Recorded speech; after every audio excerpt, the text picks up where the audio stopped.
I remember the year not so long ago. It was Christmas Eve. There was lots of snow.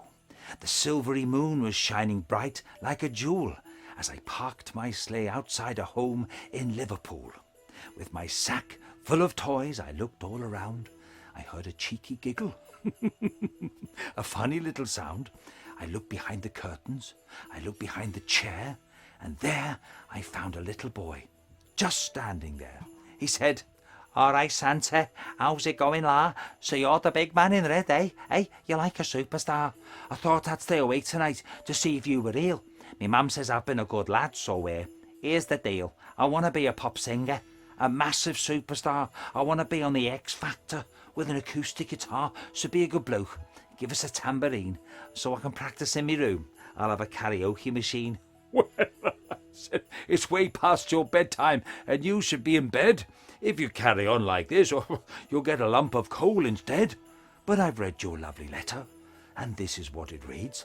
Dear Santa, I've been good. I'd like a fire engine, please. So where are your manners? This is no time for banter. You can't just demand what you want from Santa." "Yeah, I'm sorry, la, but I had to give it a try. Hey, it's lovely to see you. So, can I watch you fly?"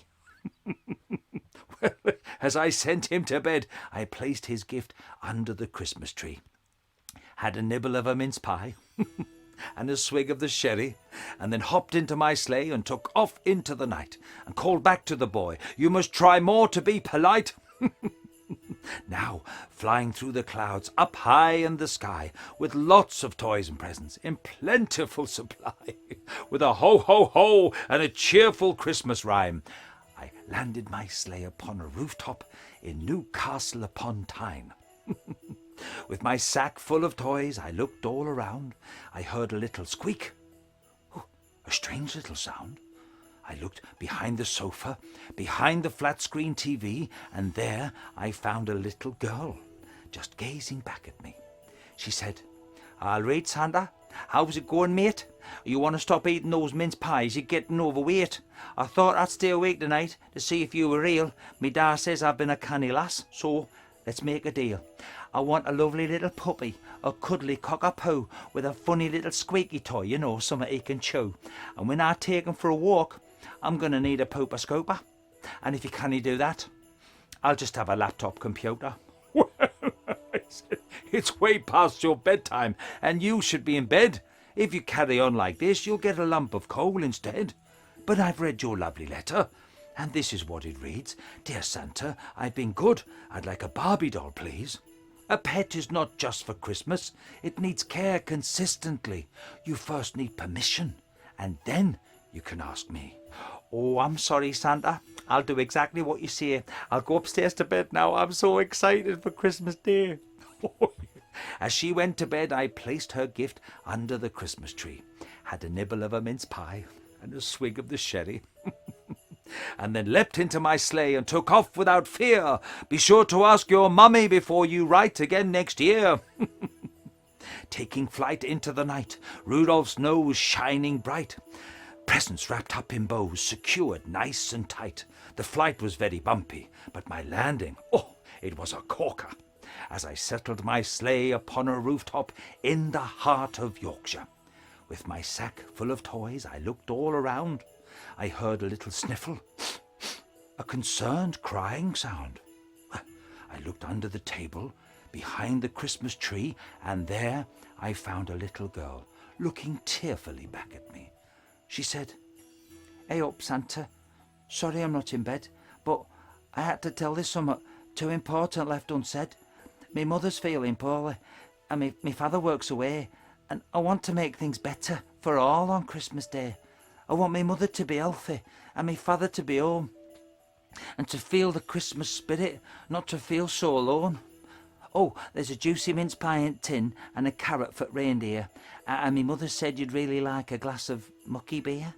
Well, with the kindest of words and the wisdom of the years, I put my arm around her and dried our mutual tears. I said, "I can't give you an instant remedy, but I can gift you how to cope. With all the magic I have to give, I give you the power of hope. that one day your situation will most certainly get better, and I expect to hear good news next year in your Santa letter." Well, her big blue eyes looked up at me and then began to glow, as the power of hope filled her heart and began to soothe her woe. We said good night, and off she went to rest her sleepy head. And as I placed her gift under the tree, she turned to me and said, "It's been right good to see thee, Santa. I'm your biggest fan. I'll love you till forever. You are the kindest man." She was the kindest little girl one could ever wish to meet, and her parents were so proud of her for being so complete. This innocent child was full of love and filled my heart with joy. She only wished for happiness and not some fancy toy.